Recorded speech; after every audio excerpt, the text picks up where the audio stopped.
Welcome to Testaments of Faith, Jacob, the escape, the dream, and the beginning of a new nation. Chapter 1. The Deception and Esau's Wrath. The silence of the night was broken only by the rustling of the tents and the faint glow of the stars illuminating the land of Canaan. Inside Isaac's dwelling, the fate of two brothers had been sealed.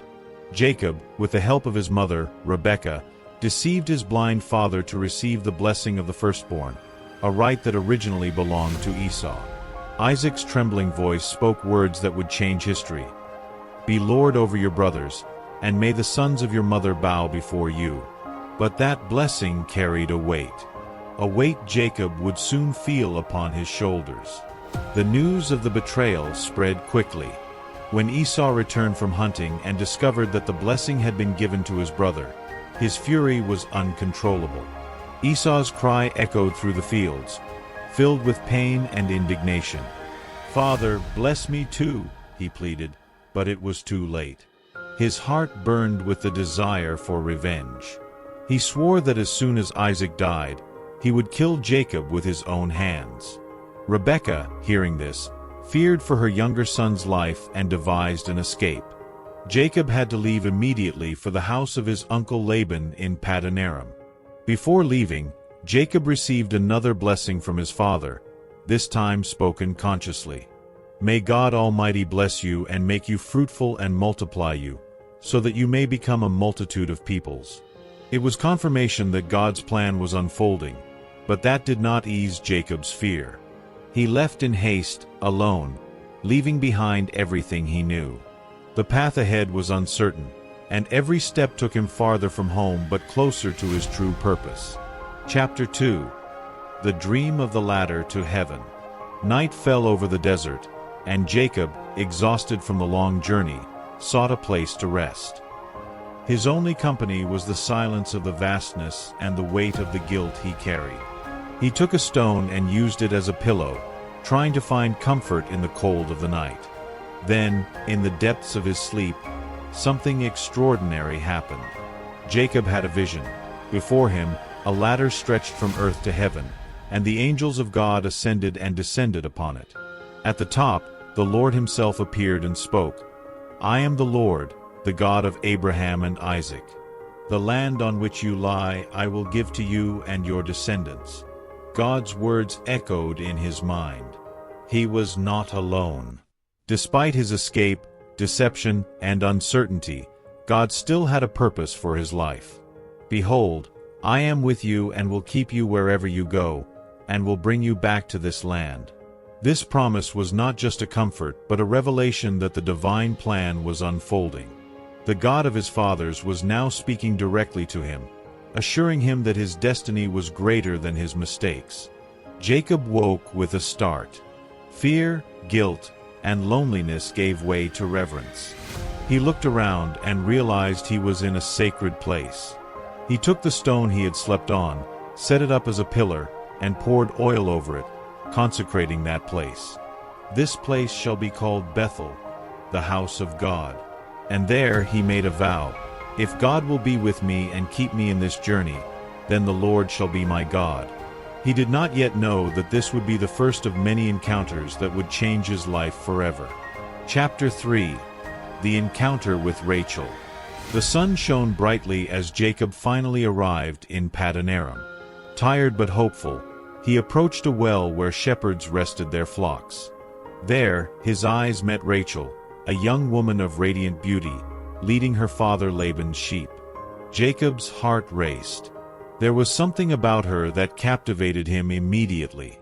As if driven by an invisible force, he approached and, without hesitation, rolled away the heavy stone covering the well, allowing Rachel to water her sheep. When Rachel learned who he was, she ran to tell her father. Laban, excited, welcomed Jacob with open arms and invited him to stay. The young man felt that he had finally found a place to start anew. But deep inside, something was growing within him, an intense love for Rachel. He was willing to do anything to have her as his wife. Time passed, and Laban asked Jacob what his wages should be for working in his lands. Without hesitation, Jacob replied, I will work 7 years for Rachel, your younger daughter." His love was greater than time, and to Jacob, 7 years felt like just a few days. But he had no idea that this love would cost him more than he could ever predict. Chapter 4. The Marriage and the Deception. The wedding day finally arrived. The tent was adorned, and the celebration spread throughout the village. Jacob waited anxiously for Rachel, but the night brought with it a deception he would never forget. When the feast ended and the bride was brought to him, the darkness of the tent concealed the identity of the woman he lay with. By morning, reality struck him like a thunderbolt. The woman beside him was not Rachel, but Leah, the older sister. Furious, Jacob confronted Laban. "Why have you deceived me?"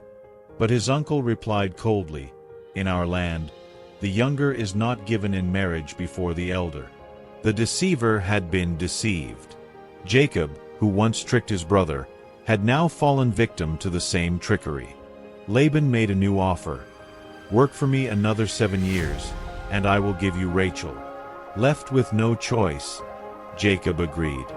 He had found the love of his life, but the price was steep.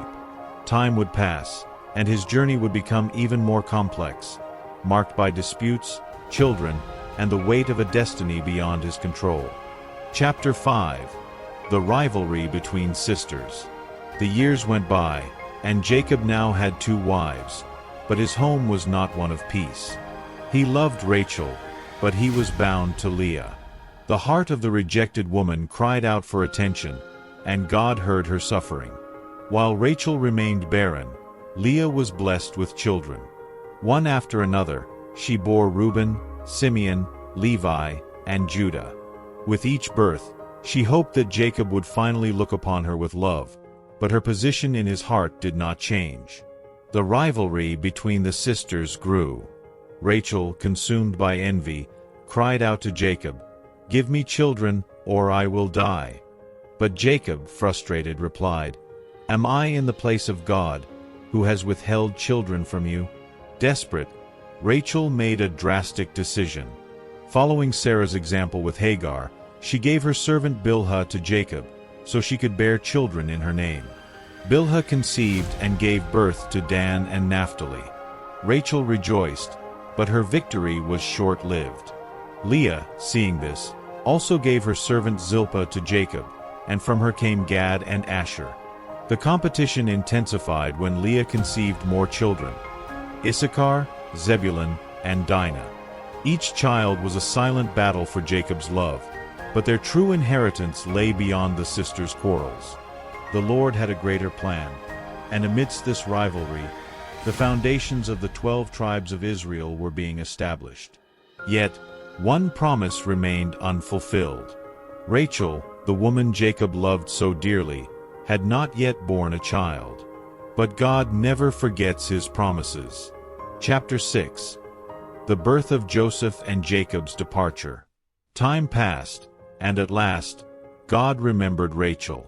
Her womb was opened, and she conceived a son. When the baby was born, Rachel held him in her arms and exclaimed, "God has taken away my disgrace." She named him Joseph, and his birth was a breath of fresh hope for Jacob. The love between them had never been stronger, and now Rachel had a child of her own.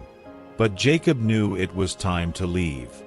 He had served Laban for many years, and his household had grown rich in children and livestock. God placed in his heart the desire to return to his homeland, to the land of the promise he had received in Bethel. He went to Laban and said, "Let me return to my land and my people." But Laban did not want him to leave. He knew that since Jacob had arrived, his own prosperity had increased. With cunning, he tried to convince Jacob to stay, offering him a new deal. "Set your wages, and I will pay them." But Jacob was no longer the naive young man who had been deceived into marrying the wrong woman. He proposed a plan. He would take only the speckled and spotted livestock from the herd, leaving Laban with the pure ones. Laban agreed, but he once again sought to deceive Jacob by removing all the animals that should have belonged to him. Yet God was with Jacob, and miraculously, The flocks flourished under his care. While Laban tried to cheat him, Jacob prospered. He knew his time to leave was drawing near. Chapter 7. The escape and confrontation with Laban. Tension between Jacob and Laban grew daily. Laban's sons began to look at Jacob with envy, whispering that he had stolen their father's wealth. The atmosphere became unbearable. Then God appeared to Jacob in a dream and said, "Get up, leave this land, and return to your father's land." Without hesitation, Jacob gathered his wives, children, and possessions and fled without telling Laban. He crossed the desert quickly, knowing that if he were discovered, he could face his father-in-law's wrath. When Laban realized Jacob had left, he gathered his men and pursued him. After 7 days, he caught up with Jacob in the mountains of Gilead. The tension was palpable. Laban demanded to know why Jacob had fled like a thief. Jacob, indignant, replied, "I have served you all these years without deceit. Why do you treat me this way?" The confrontation was intense, but God intervened. The night before, he had appeared to Laban in a dream, warning him not to harm Jacob. In the end, Laban and Jacob reached an agreement. They built a pillar of stones as a witness that neither would cross it to harm the other. Laban said his farewells to his daughters and grandchildren, and for the first time, Jacob was truly free. But his greatest challenge still lay ahead. He was returning home, and the name that echoed in his mind was the one he had tried to forget for years: Esau. Chapter 8. Wrestling with God. As Jacob neared his homeland, anxiety consumed him. He sent messengers ahead to inform Esau of his arrival. The response was terrifying. Esau was coming to meet him with 400 men. Fear gripped Jacob. Did his brother still seek revenge? He divided his caravan into 2 groups, hoping that at least one would escape if Esau attacked. Alone, in the silence of the night, he prayed to God, "Deliver me from the hand of my brother, for I fear that he will kill me." That night, something supernatural occurred. A mysterious man appeared and wrestled with Jacob until dawn. The struggle was intense, but Jacob refused to let go. When the man saw that Jacob would not yield, he touched his hip, dislocating it. Yet even in pain, Jacob held firm and declared, "I will not let you go unless you bless me." The man looked at him and said, "Your name will no longer be Jacob, but Israel, because you have struggled with God and with men and have prevailed." Jacob realized that he had wrestled with the divine. He had fought not only physically but spiritually. In that moment, his identity was transformed. He was no longer Jacob the deceiver, he was Israel, the patriarch of a great nation. Chapter 9. The Reunion with Esau. The sun rose on the horizon, and Jacob prepared for the moment he had long dreaded. He saw the dust rising in the distance, and soon, a robust figure emerged at the head of 400 warriors. Esau was coming. Jacob's heart pounded. He stepped forward and bowed to the ground 7 times, demonstrating humility before his brother. The seconds felt like an eternity. Then, unexpectedly, Esau ran to meet him. But instead of attacking, he embraced Jacob. Tears streamed down their faces. Time had not erased everything, but the anger was gone. They were brothers once more. Jacob, relieved, introduced his family and his wealth, and Esau, moved, declined the gifts Jacob offered. But Jacob insisted, "Seeing your face is like seeing the face of God, for you have received me with kindness." The past had been left behind. Jacob continued on his journey, and the destiny of Israel began to take shape. He was no longer a fugitive. Now, he was the leader of a promise that would endure forever. Jacob's story teaches us that God can transform any life. Even those who deceive, struggle, and flee can be restored. Jacob found his purpose, but not without a fight. Sometimes, we must face our battles to receive our true identity. God has a plan for each of us, and He never abandons His people. Like share, and subscribe to our channel for more content. Stay blessed, and see you next time on Testaments of Faith. Thank you.